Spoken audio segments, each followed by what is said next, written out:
Assalamualaikum warahmatullahi wabarakatuh. Apa kabar Bunda cantik, sehat dan bahagia selalu dan senantiasa dilimpahkan rezeki yang berlipat ganda. Amin. Setelah Altan mulai tenang di dalam sana, akhirnya Hasya pun diizinkan masuk kembali. Tapi hanya Hasya saja yang diperbolehkan masuk, sementara yang lain menunggu di luar. Mas, Hasya memegang tangan suaminya. Kali ini sama sekali tidak ada pemberontakan. Ia hanya menatap ke arah Hasya dengan tatapan yang tidak bisa dijelaskan. "Mah, boleh aku bicara dengan istriku berdua?" ucap Altan. Ibunya hanya mengangguk dan kemudian ia pergi keluar dari ruangan ini. "Aku sama sekali tidak bisa mendengar kamu bicara, tapi aku bisa mengatakan padamu sesuatu tentang foto itu. Saat mendapatkan pesan darimu aku panik, sampai akhirnya aku pergi dari stasiun dan terburu-buru. Akhirnya kecelakaan itu terjadi." Sakit hati Hasya mendengar hal itu. Secara tidak langsung, dirinya lah yang menjadi penyebab suaminya itu kecelakaan. Pembicaraan itu tidak sengaja didengar oleh ibu mertuanya, dan hal itu memancing rasa marah dari Sagita. Hasya hanya menangis, sungguh ia tidak ingin membicarakan hal ini. Melihat suaminya seperti ini, perasaannya hancur luar biasa. Karena Altan tidak bisa mendengar ucapannya, ia hanya memberi isyarat kepada suaminya dengan satu jari disimpan di bibirnya. Kemudian Hasya menggelengkan kepala sambil menangis. Dipeluk suaminya yang masih berbaring dengan hati-hati. Mendapat pelukan dari istrinya, Altan tidak merespon apapun karena merasa bingung dan lemas. "Maaf," ucap Hasya, berharap Altan bisa membaca bahasa tubuhnya. Altan yang tidak berdaya hanya memegang tangan istrinya. "Jangan menangis," ucapnya dengan suara yang lirih dan lemah. Tentu saja hal ini membuat perasaannya tidak karuan. Kemudian beberapa saat setelahnya, semua yang ada di sini diizinkan kembali masuk. Sementara Altan kembali beristirahat karena merasa matanya sangat berat. "Seluruh pekerjaan Altan kembali dilimpahkan kepada suami saya. Jadi kalau ada apa-apa, kamu langsung kepada suami saya," ucap Sagita kepada Baskara. "Baik, Bu," jawab Baskara. Sementara Putri dan Rio tidak terlalu berani mendekat. Tapi Putri berencana akan menetap di sini selama beberapa waktu untuk memastikan kondisi Altan saat ini. "Kita harus pulang sekarang," ucap Rio. "Tidak, aku akan di sini untuk memastikan kondisi Altan." "Altan banyak yang ngurusin, tapi anakmu butuh kamu. Jangan egois, Putri."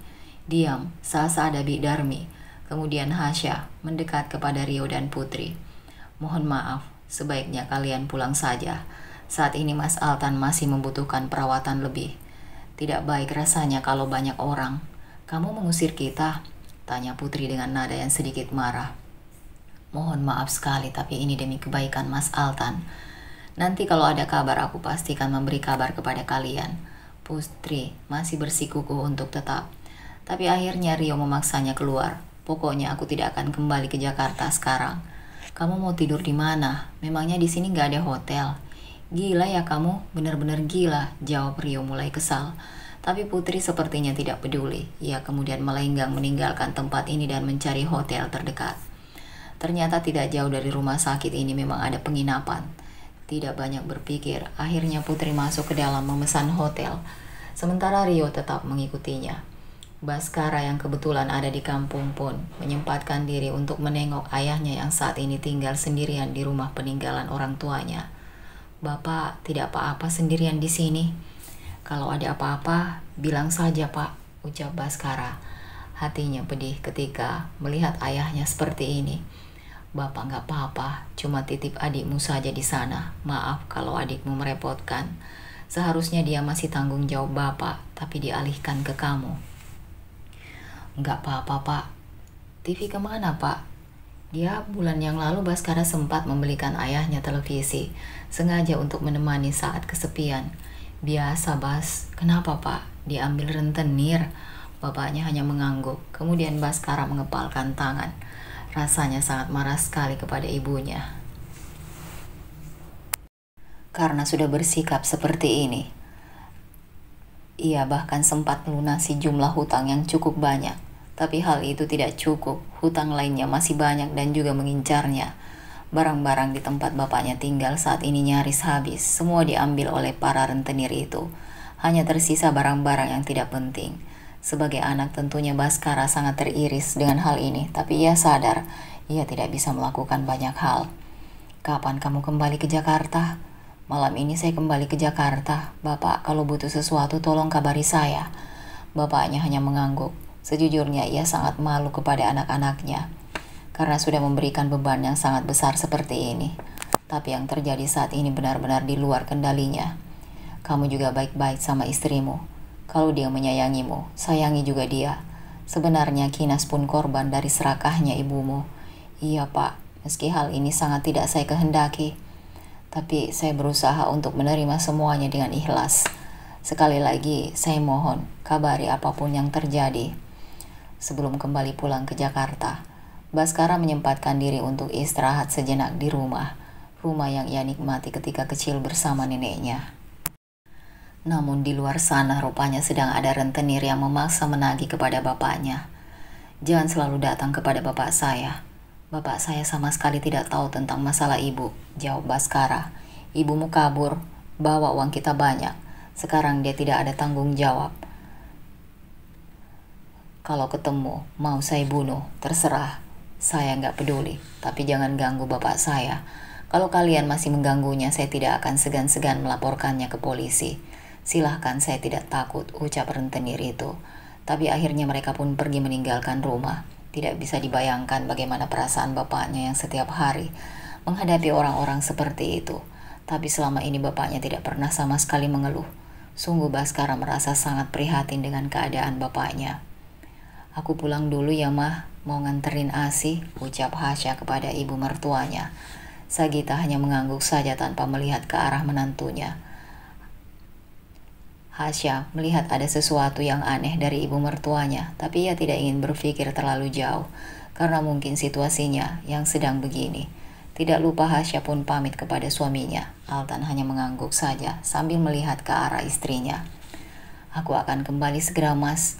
Altan masih belum mampu mendengar apa yang diucapkan orang-orang di sekitarnya, tapi Hasya berusaha untuk selalu berkomunikasi dengan suaminya. Hasya dijemput oleh kakaknya kemudian pulang ke rumah. Sesampainya di rumah ia langsung melepas rindu dengan anaknya. Doakan papa cepat sembuh ya nak, dikecup kening anaknya. Ibu mau lihat kondisi Altan, boleh ibu sekarang pergi? Nanti saja bu, bareng denganku. Ia tak bisa berlama-lama di rumah. Setelah melepas rindu dengan sang anak dan beristirahat beberapa saat, dia kembali ke rumah sakit dengan ibunya. Tapi alangkah terkejutnya Hasya ketika melihat ruangan suaminya sudah kosong. Kemana suami saya? Tanya Hasya. Sudah dibawa keluarganya ke Jakarta, mau ditindak lanjut di rumah sakit yang lebih besar. Mendengar hal ini tentu saja Hasya sangat terkejut karena sama sekali tidak ada keluarga Altan yang mengkonfirmasi. Kemudian ia berusaha untuk menghubungi ibu mertuanya, tapi Sagita sama sekali tidak bisa ditelepon. Bahkan Hasya pun tidak bisa mengirimkan pesan, nomornya seperti diblokir. Seketika Hasya kalut, ia menangis tidak karuan. Berulang kali ia berusaha menghubungi siapapun yang bisa ia hubungi, tapi sama sekali dia tidak mendapatkan jawaban. Dengan diantar oleh suaminya, ia berangkat ke Jakarta ditemani oleh ibunya. Renan tentunya dibawa pergi, tapi ketika ia sampai di Jakarta, suaminya pun masih tidak bisa ditemukan. Mah, di mana Mas Altan? Tolong balas pesanku. Sama sekali tidak ada jawaban dari ibu mertuanya. Bahkan rumah yang selama ini ia tinggali pun tidak terbuka pintunya untuk dirinya. Entah apa yang terjadi, kenapa semuanya seperti ini. Altan, tanggung jawab kami. Kamu tidak perlu mencarinya lagi. Sebuah balasan datang dari ibu mertuanya. Entah apa yang menyebabkan keadaan berputar 360 derajat. Ibu mertuanya yang selama ini sangat baik tiba-tiba saja bersikap seperti ini. Hasya menangis terguguh. Tentunya ia pun tidak mau menyerah begitu saja. Ia kembali mencari jejak suaminya. Ia juga ingin tahu apa yang terjadi dengan mertuanya sampai bersikap seperti ini. Tidak lama kemudian, Baskara datang. Ia terkejut melihat Hasya dan keluarganya berada di luar. Suamiku di mana? Hanya itu yang bisa Hasya tanyakan saat ini.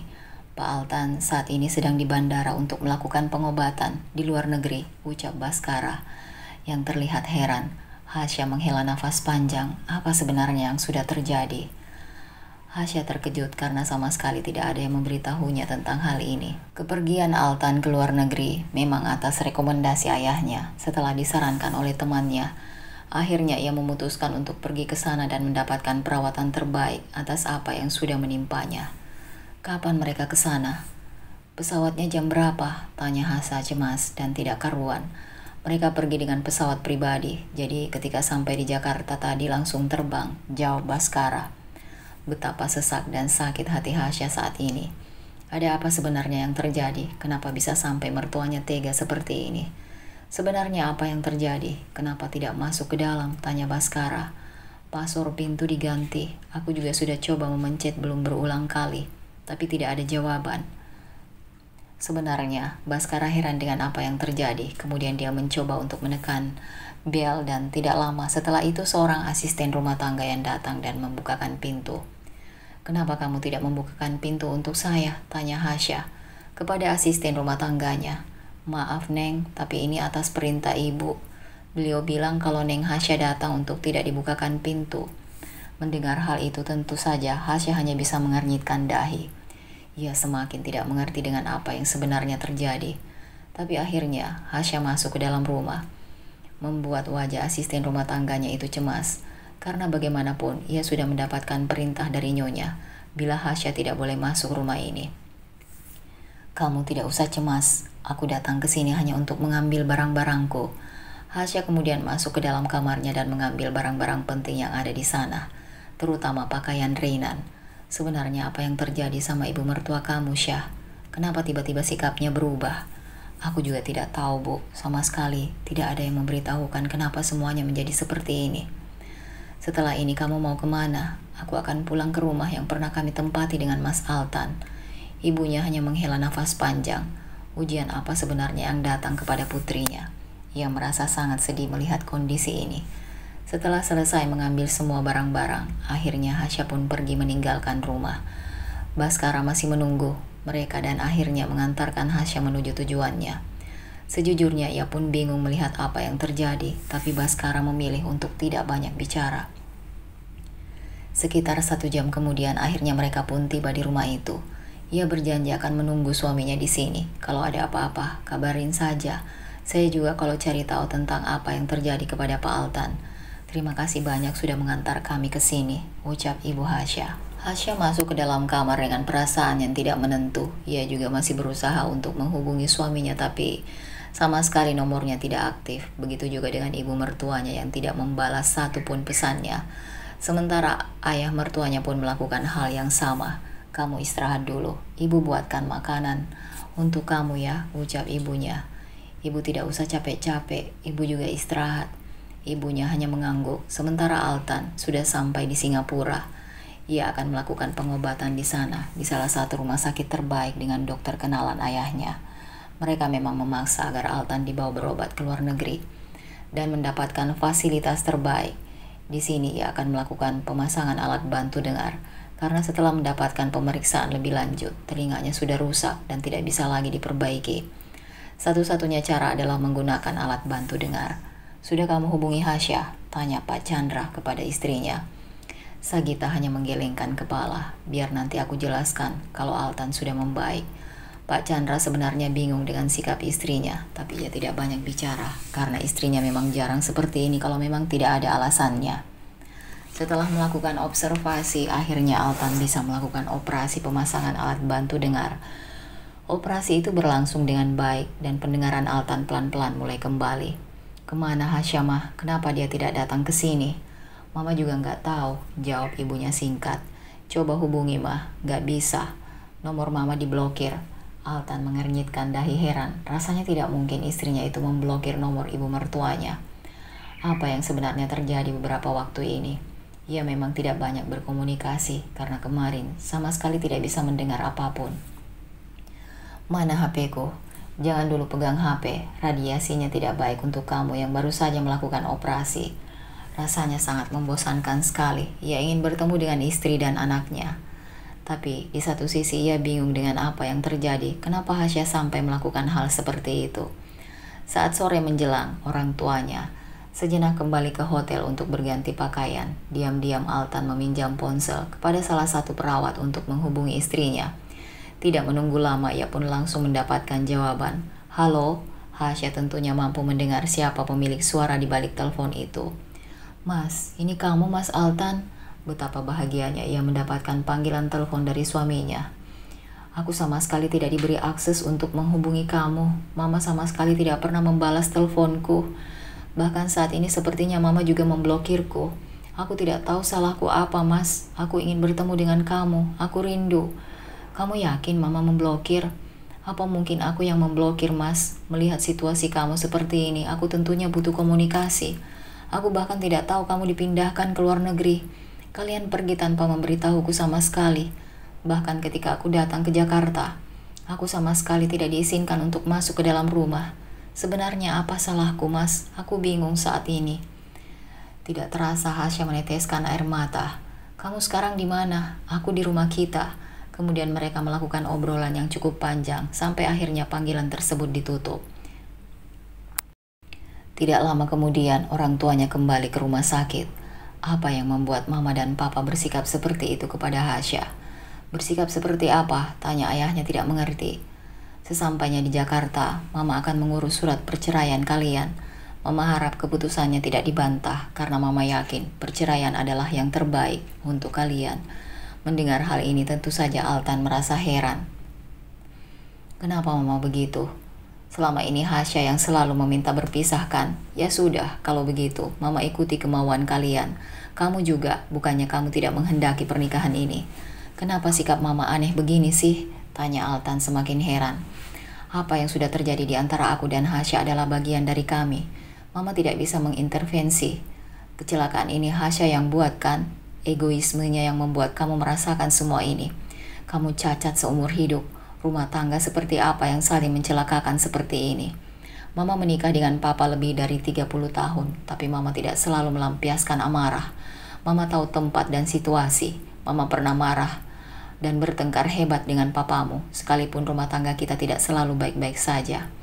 Tapi Mama tidak berhak melakukan seperti ini. Kenapa kalian selalu saja ikut campur dalam kehidupanku?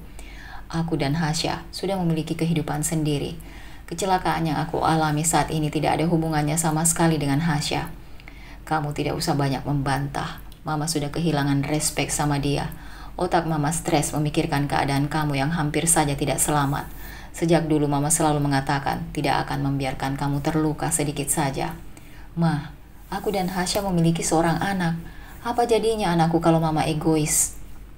Mama akan memastikan Reynan ada bersama kita. Itu sudah menjadi keputusan bulat dan Reynan jauh lebih baik. Jika bersama kita, dia akan terjamin kehidupannya dan tidak akan sedikit pun kekurangan. Altan menghela nafas. Sungguh ia sangat kecewa dengan cara ibunya bersikap. Aku tidak pernah melihat Mama seegois ini. Semua demi kebaikan kamu. Mama tidak mau kehidupan kamu tambah sulit di kemudian hari. Altan tidak ingin banyak berdebat dengan ibunya. Ia memilih membuang muka. Pikiran terbang melayang jauh. Pasti saat ini istrinya sangat cemas karena tidak bisa mendapatkan kabar tentang dirinya. Mah, coba pikir-pikir lagi ucapan kamu. Masa iya Altan dan Hasya mau dibuat cerai? Jangan seperti inilah, Mah. Gak bisa. Mama sudah yakin ini lebih baik. Mama hanya takut saja ke depannya ini akan semakin buruk. Lagi pula sejak awal yang memaksa mereka menikah adalah Papa. Papa yang mengambil keputusan sendiri tanpa berbicara dengan Mama. Jadi sekarang pun, Mama akan mengambil keputusan sendiri tanpa perlu bicara dengan Papa, ucap Sagita. Ia tidak bisa bila ada sesuatu yang buruk berhubungan dengan anaknya. Sagita merawat anak satu-satunya itu dengan penuh cinta dan kasih sayang. Tidak pernah ia biarkan satu orang pun membuat Altan terluka. Sementara Hasya sudah membuat anaknya itu hampir mati. Sementara di Jakarta, Hasya sangat terkejut dengan anak bayinya yang tiba-tiba saja panas tinggi. Satu-satunya orang yang terpikir untuk ia hubungi adalah Baskara. Iya, halo, bisa tolong saya? Iya, kenapa? Anak saya demam tinggi. Dari tadi saya sudah berusaha untuk mencari taksi online, tapi saya belum mendapatkannya. Tanya Hasya cemas. Kondisi kota Jakarta memang sedang sering diguyur hujan. Saya ke sana sekarang. Baskara meninggalkan seluruh pekerjaannya dan pergi ke rumah Hasya. Ia memajukan kendaraannya dengan lebih cepat. Berharap bisa segera sampai ke kediaman Hasya. Bagaimana kondisi Reynan sekarang? Masih demam. Tadi sudah aku kompres tapi nggak tahu harus pakai obat apa. Dia masih bayi. Kita ke rumah sakit sekarang. Hasya mengangguk sementara ibu dan pengasuh Reynan menunggu di rumah mereka. karena kebingungan dan panik, sementara Hasya sepanjang jalan hanya bisa menangis. Mungkin bayinya juga rindu kepada ayahnya, sehingga sakit seperti ini. Renan langsung masuk ke UGD, sementara Baskara yang melakukan pendaftaran dan menyelesaikan seluruh administrasi. Bayi kecil itu terus menangis dalam dekapan ibunya. "Kamu tenang ya, sebentar lagi Renan akan segera ditangani." Hasya hanya mengangguk dengan perasaan yang tidak bisa dijelaskan. "Masih demam tinggi?" Baskara memegang kening Renan. "Masih, dokternya kemana sih?" tanya Hasya dengan kecemasan yang tidak bisa dijelaskan lagi dengan kata. Tidak berapa lama setelahnya, dokter pun akhirnya datang dan memeriksa keadaan Renan. Bayi kecil itu segera mendapatkan penanganan dan membuat Hasya sedikit lega. Baskara sama sekali tidak beranjak dan menemaninya. Di rumah sakit, ia lupa bahwa hari ini adalah ulang tahun istrinya. Mereka sudah berjanji untuk makan malam bersama hari ini. Kina sejak tadi sudah bersiap menunggu suaminya pulang. Tapi sampai waktu menunjukkan pukul 9 malam, Baskara sama sekali tidak terlihat batang hidungnya. "Mas Bas belum pulang, Mbak?" tanya Sarah. Kinas hanya menggelengkan kepala. Nampak sebuah raut kecewa di wajahnya, apalagi Baskara sama sekali tidak memberikannya kabar. "Kamu baru pulang?" tanya Kinas pada Sarah. "Iya Mbak, aku lembur. Ada makanan sudah Mbak hangatkan, kamu makan saja langsung tidur," ucap Kinas yang kemudian berlalu masuk ke dalam kamarnya. Hubungan Sarah dengan Kinas memang tidak terlalu dekat. Mereka nampak sekali berjarak. Sarah sendiri seperti sangat sulit mendekati kakak iparnya itu. Kinas jarang mengobrol ataupun basa-basi. Sarah yang merasa sudah sangat lapar akhirnya pergi ke dapur. Di meja makan ia melihat hidangan makanan yang sepertinya disiapkan khusus oleh kakak iparnya. Bahkan saking cantiknya hidangan itu, Sarah seperti tidak tega ketika hendak memakannya. Akhirnya ia pun masuk ke dalam kamar dan sejenak beristirahat melepas lelah. Baskara tidak sedikit pun lengah meninggalkan Hasya. Renan harus melakukan rawat inap, sementara Baskara merasa tidak tega meninggalkan istri bosnya ini dalam suasana yang sangat kalut. "Kamu pulang saja Mas, aku nggak apa-apa sendiri," ucap Hasya. "Tidak apa-apa, nanti kalau sekiranya sudah lebih baik aku pulang." Sejujurnya memang Hasya sangat bingung saat ini. Seandainya ada Altan di sisinya, tentu ia tidak akan kalut. Baskara menunggu di luar ruangan, sementara Hasya tak sedikit pun beranjak dari sisi anaknya. Keesokan harinya kondisi Renan sudah mulai membaik. Baskara pamit pulang. Begitu sampai di rumah, Kina sama sekali tidak menyapanya. "Aku minta maaf, anak Pak Altan masuk ke rumah sakit, jadi ikut menjaganya. Sekali lagi, aku benar-benar minta maaf. Kenapa harus mengurusi anak orang lain? Atau memang kamu ingin dekat dengan ibunya?" "Aku sama sekali tidak ada pikiran ke sana. Jangan berpikir macam-macam. Aku datang ke sana hanya sebagai karyawan yang menolong bosnya, tidak lebih dari itu." "Oh ya, jadi sekarang pekerjaan merambat sampai ke ranah pribadi. Bahkan kamu tidak peduli pada istrimu sendiri." "Bukan begitu Kinas, aku benar-benar minta maaf. Aku akan membayar semua janjiku kemarin. Tidak usah, aku sudah tidak lagi berhasrat untuk merayakan ulang tahunku denganmu. Semuanya sudah selesai." Baskara hanya bisa menatap dengan pasrah, sementara Hasya masih berusaha untuk menghubungi suaminya dan juga mertuanya. Tapi sampai sang anak keluar dari rumah sakit, mereka tidak ada satupun yang bisa dihubungi. Rasanya menyesakan dada mendapatkan perlakuan seperti ini. Orang yang selalu datang setiap hari ke rumah sakit tidak lain adalah Baskara. Bahkan ia yang membantu menenangkan ketika Renan rewel. Ia menggendongnya dan menenangkannya sampai sang anak tertidur pulas. Sementara Altan di Singapura mendapatkan beberapa foto yang memperlihatkan istrinya sedang berjalan dengan Baskara dalam satu payung yang sama. Mereka nampak sangat dekat dan intim, membuat hati Altan dilanda cemburu. Mama tidak meminta seseorang melakukan hal ini, tapi tiba-tiba saja ada yang mengirimkan buku gambar itu kepada Mama. Semoga ini petunjuk Tuhan tentang rumah tangga kalian. Hasya dengan karyawan kamu itu punya ikatan cinta yang kuat sebelumnya. Mungkin mereka sedang membiarkan hal itu kembali bersemi. Altan sebenarnya tidak ingin begitu saja percaya kepada ibunya. Tapi melihat foto sang istri dengan Baskara membuat hatinya tidak karuan. Ada sebuah perasaan marah dan juga cemburu. Altan hanya diam saja, tidak banyak merespon apa yang baru saja ibunya tunjukkan. Rasanya ia ingin segera pulang ke Jakarta dan lelah terus berada di sini. Ia ingin memastikan betul apa yang sebenarnya terjadi. Baskara itu mantan kekasih Hasya kan? Tanya ibunya. Altan kembali diam, tidak merespon apa-apa. Hasya tidak mungkin aneh-aneh, mah. Kita tidak tahu kan apa yang terjadi di sana, apalagi kalian tidak saling bertukar kabar. Jelas sekali di sana menggendong anakmu. Tidak tahu kan mereka dari mana bisa seakrab itu. Altan menghela nafas panjang. Kapan aku keluar dari sini? Semua prosesnya sudah selesai, bukan? Biar aku sendiri yang memastikan apa yang sudah Hasya lakukan. Kamu akan segera keluar dari sini dan kita akan pulang ke Jakarta sesegera mungkin. Tidak lama setelahnya Putri datang dengan membawa sang anak. Ia diberikan akses untuk berkunjung. Papa, Sasa tersenyum senang dan sepertinya sudah lama menahan rindu. Halo sayang, kamu apa kabar? Melihat Sasa ada di sini membuat perasaan Altan sedikit terobati. Sasa memaksa ingin datang ke sini. Aku izin ke Tante Sagita dan bersyukur mendapatkan izin untuk datang dan melihatmu sekarang. Sasa sangat senang sekali bisa kembali bertemu dengan ayahnya. Ucap Putri, Papa kapan pulang ke Indonesia? Ayo kita main bareng lagi. Papa pasti akan segera pulang. Nanti kita main bareng lagi ya sama adik Reinan. Sasa hanya tersenyum saja mendengar nama adiknya disebut. Sejujurnya Sasa sudah didoktrin banyak sekali oleh ibunya agar membenci sang adik. Itulah mengapa sejak saat itu Sasa semakin tidak suka dengan keberadaan adiknya karena merasa akan merebut kasih sayang ayahnya. Kenapa senyum saja? Kamu gak mau ketemu sama adik? Sasa hanya menggelengkan kepalanya. Reaksi seperti itu tentunya membuat Altan terkejut. Kalau lagi sama adik, Papa gak sayang sama aku. Jadi aku maunya Papa sama aku aja. Siapa yang bilang seperti itu? Papa tentunya sayang kalian, karena kalian berdua adalah anak Papa. Aku gak mau sama adik pokoknya. Altan mencoba memahami perasaan Sasa. Mungkin pada anak seusia itu memang kerap kali dilanda rasa cemburu. Sementara Hasya di Jakarta masih berjibaku mengurus anaknya yang baru saja pulang dari rumah sakit. Sekali lagi terima kasih banyak, Mas. Sampaikan juga permintaan maafku kepada Kinas, karena harus mengganggu di luar pekerjaan. Sama-sama, kabarin saja kalau sekiranya butuh keperluan yang lain. Jangan sungkan. Tidak, Mas, ini sudah sangat lebih dari cukup. Sekali lagi terima kasih.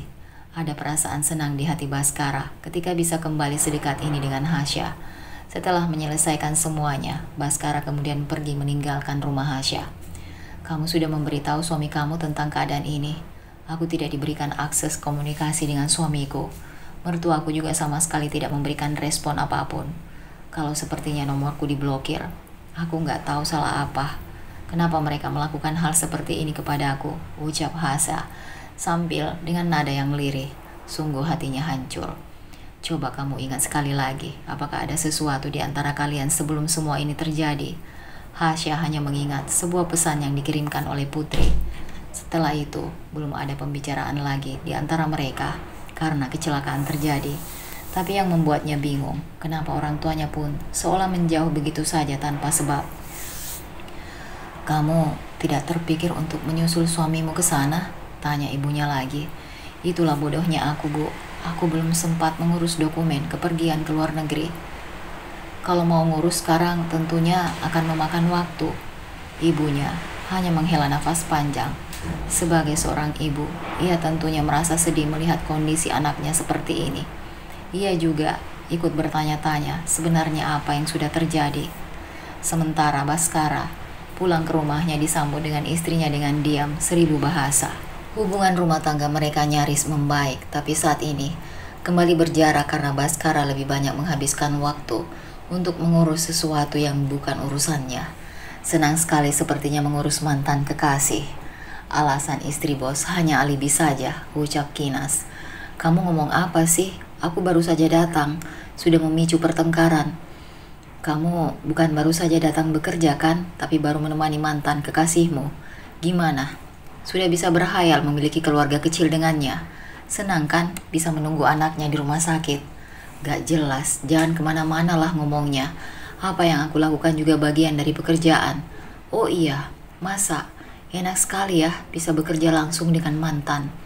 Pasti rasanya sangat berbunga-bunga dan penuh semangat. Seperti membangkitkan gairah masa dulu. Baskara hanya menghela nafas dan tidak banyak bicara. Capek banget nikah sama kamu. Ternyata kamu tidak sebaik yang aku kira. Jawab Kinas sambil berlalu, meninggalkan pergi suaminya. Perasaannya benar-benar hancur saat ini. Tidak bisa lagi dijelaskan oleh kata-kata. Baskara menghela napas panjang dan duduk di sisi ranjang. Rasanya semakin melelahkan ketika kembali pulang ke rumah. Tapi sebelumnya ia sudah tahu bila ini adalah resiko yang sudah seharusnya ia hadapi.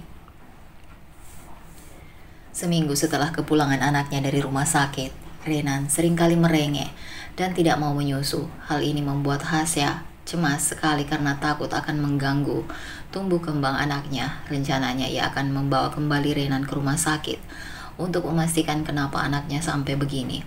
"Kamu pergi sama siapa?" tanya ibunya. "Taksi online saja, Bu. Diantar sama ibu ya."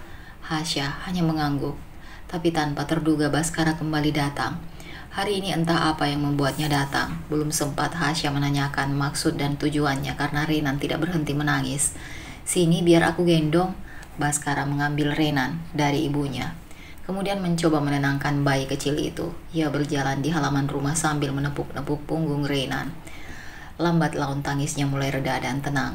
Sebuah mobil datang dan masuk ke pelataran rumah. Kemudian keluar dari sana Altan dan orang tuanya. Mereka memandang lain ke arah Baskara. Tatapan yang cukup tajam. Tak lama setelahnya Hasya pun keluar sudah bersiap hendak ke rumah sakit. "Ini yang kalian berdua lakukan selama aku tidak ada." "Senang bisa sedekat ini." "Gak seperti itu, Mas," jawab Hasya mendekat. "Pantas saja kamu tidak pernah datang. Rupanya asik bermesraan dengan mantan kekasihmu," jawab Altan, yang kemudian kembali masuk ke dalam mobil dan pergi begitu saja. Hasya berusaha mengejarnya sambil menangis. "Mas, tolong jangan pergi, dengarkan aku dulu." Tapi Altan sepertinya tidak peduli dan berlalu begitu saja tanpa menghentikan mobilnya. Ibunya mendekat kepada Hasya yang berhenti seiring dengan tangisnya yang semakin deras. "Sudah, jangan menangis. Sekarang kita bawa Renan ke rumah sakit dulu. Ibu yakin kamu jauh lebih kuat daripada yang kamu pikirkan."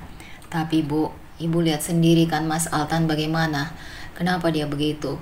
Tanpa mendengar penjelasanku. "Kenapa dia main, pergi saja dan tidak peduli kepada aku? Nanti ke seluruh pertanyaan kamu akan terjawab. Saat ini setidaknya kamu harus kuat untuk anakmu." Hapus air mata, berhenti. Kita pergi ke rumah sakit. Hasya masih saja menangis, entah kenapa dadanya terasa sangat sesak. Tapi benar kata ibunya, setidaknya harus kuat untuk sang anak. Dengan diantar oleh Baskara, mereka pun pergi ke rumah sakit. Sementara Baskara sendiri sudah siap menerima apapun yang akan terjadi dengan pekerjaannya, termasuk mungkin dirinya yang akan dipecat. Altan menuju rumah orang tuanya, perasaan yang begitu marah. Bagaimana bisa mereka terlihat sangat akrab? Apa yang sudah terjadi selama dirinya tidak ada di sini? Sagita yang duduk di sampingnya hanya menghela nafas panjang. Satu hal yang baru saja ia lihat sangat membuatnya cukup kecewa. "Apa yang akan kamu lakukan setelah menyaksikan semua ini?" "Mama tidak perlu ikut campur. Masalahku dengan masalahku. Biar aku saja yang menyelesaikan." Sagita tidak menjawab. Dan mereka melanjutkan mobil sampai ke rumah. Segera Altan masuk ke dalam kamarnya dan hanya terdiam di sana dengan perasaan yang tidak bisa dijelaskan. Setelah di rumah sakit pun, Renan masih saja terus menangis. Meski begitu, setelah aku baru selesai pemeriksaan dokter, tidak ditemukan oleh Adam adanya masalah dengan bayi itu. Dokter menyimpulkan bila sikap rewelnya mungkin saja karena konflik. Begitu pula dari rumah sakit, Hasya menitipkan anaknya kepada sang ibu dan babysitternya. Ia pun pergi ke rumah orang tua Altan. Begitu sampai di sana, mereka sudah dititipi pesan untuk tidak boleh membiarkan Hasya masuk. "Apa hak kalian melarangku masuk? Aku masih menantu di rumah ini. Jangan bersikap seperti ini kepadaku," ucap Hasya. "Maaf, tapi kami sudah diperintahkan oleh ibu tidak membiarkan Anda masuk rumah." Sikap yang mereka tunjukkan benar-benar sangat melukai hatinya, tapi seolah tidak peduli. Akhirnya, Hasya pun menerobos masuk ke dalam dan tidak peduli dengan mereka. "Kenapa Mama bersikap seperti ini?" "Apa salahku, Ma?" Hasya berharap mendapat penjelasan dari ibu mertuanya. Sungguh apa yang terjadi sekarang ini membuatnya begitu bingung.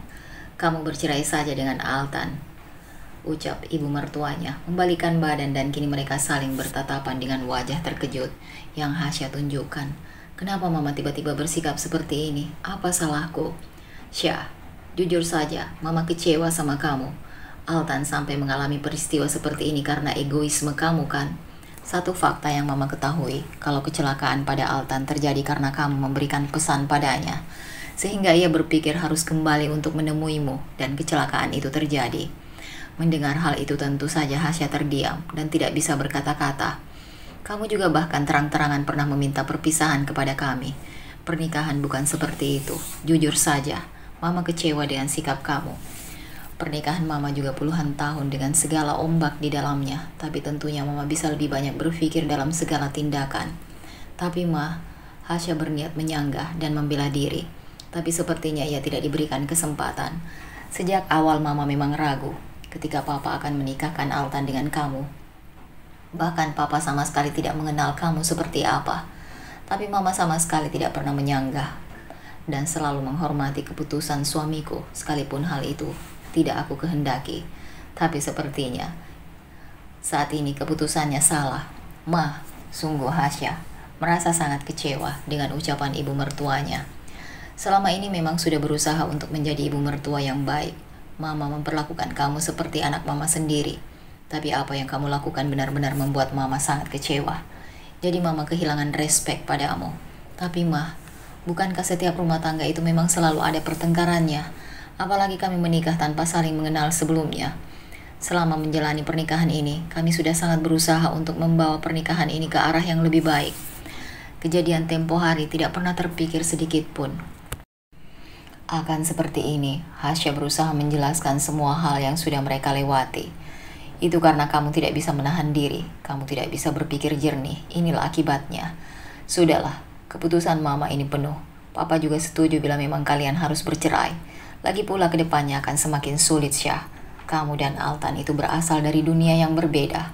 Akan sulit untuk berdampingan. Maksud Mama, tidak bisa dipungkiri kita itu berbeda jauh sekali. Kedepannya akan lebih sulit karena kita berada di latar belakang yang berbeda. Pernikahan itu setidaknya harus memiliki keseimbangan. Sementara kamu dan Altan tidak. Maksud Mama karena aku miskin? Ibu mertuanya terdiam, seolah membenarkan ucapan itu karena memang hal itu yang ia rasakan. Aku tidak tahu kenapa kalau Mama berubah, atau memang ini sikap Mama yang sebenarnya. Tapi aku tidak bisa berpisah dengan Mas Altan. Anakku butuh ayahnya. Kamu jangan khawatir. Hak Renan akan kami ambil alih. Tentunya dengan kami semua keperluannya akan terjamin. Cucuku akan mendapat fasilitas terbaik. Mama tega sekali, anakku bahkan masih butuh ibunya untuk menyusui. Bagaimana bisa dipisahkan seperti ini? Itu lebih baik, Mama akan mengurus semua dokumen perceraian kalian. Kamu tidak perlu khawatir, kami akan memberikan dispensasi. Seketika Hasya murka mendengar hal itu. Apa Mama pikir pernikahan kami adalah bisnis? Kenapa Mama sampai hati bersikap seperti ini padahal kita sama-sama perempuan? Kali ini Sagita terdiam, ia tidak mau mendengar lagi. Aku ingin bertemu suamiku, Tolong izinkan aku bertemu Mas Altan. Urusan kita sudah selesai. Silahkan kamu pergi dari rumah ini. Nanti barang-barang kamu akan kami kirimkan lengkap dengan surat cerai. Sagita kemudian pergi begitu saja meninggalkan menantunya. Hasya yang berontak dipaksa keluar oleh security rumah ini. Sementara Altan yang berada di atas sama sekali tidak mengetahui hal ini. Ia tidak mendengar apapun.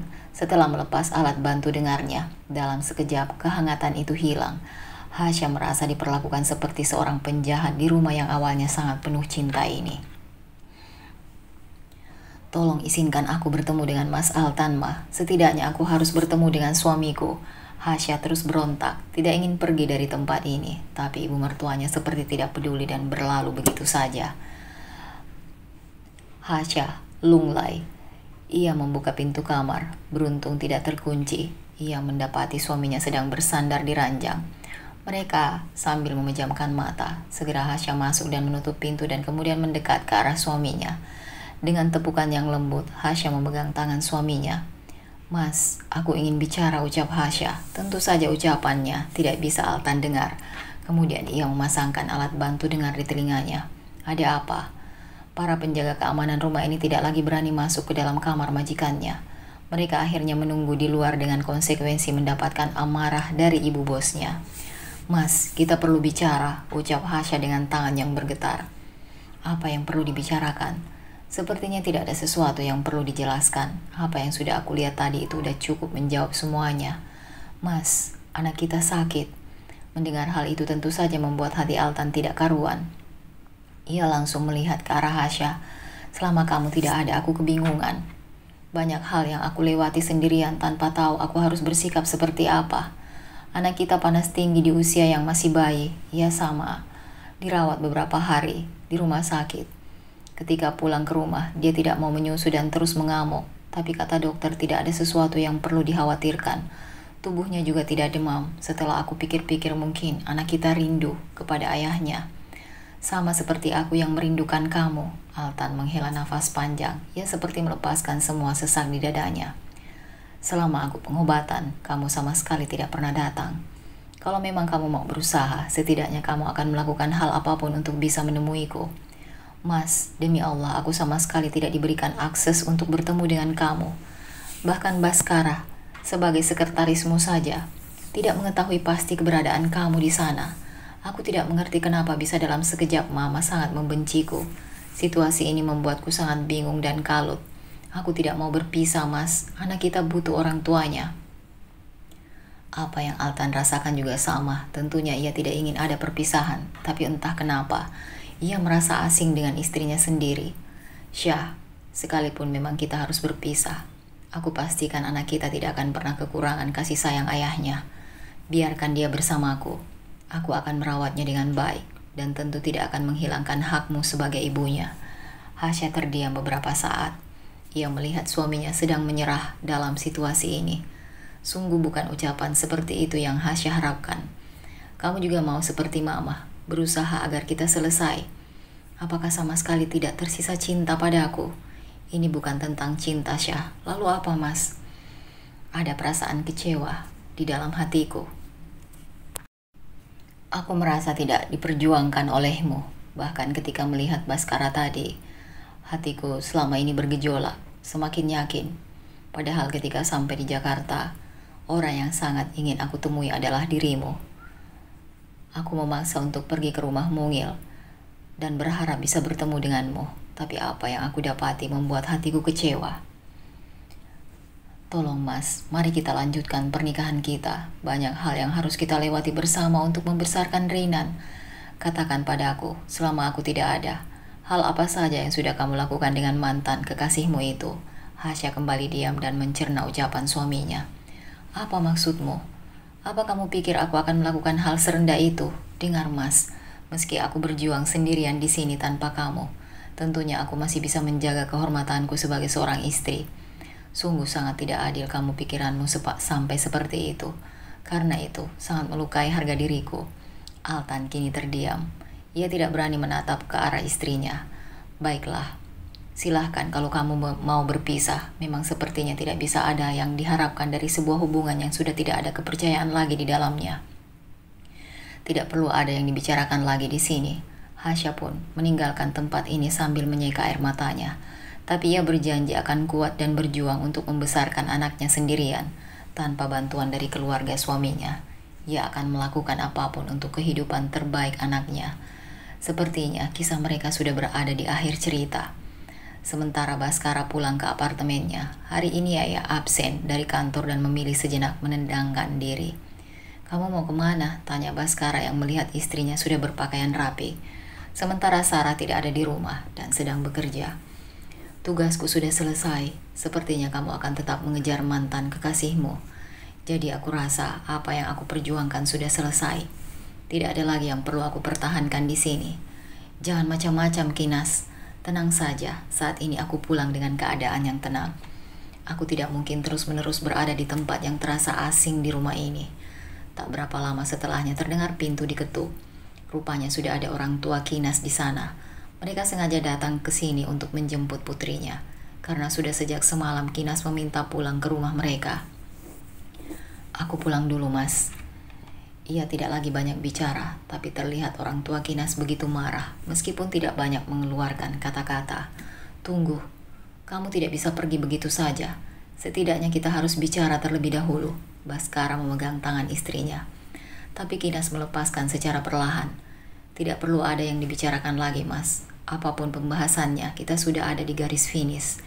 Kinas kemudian pergi meninggalkan tempat ini, tanpa banyak berkata lagi. Baskara sendirian dengan perasaan yang semakin kalut.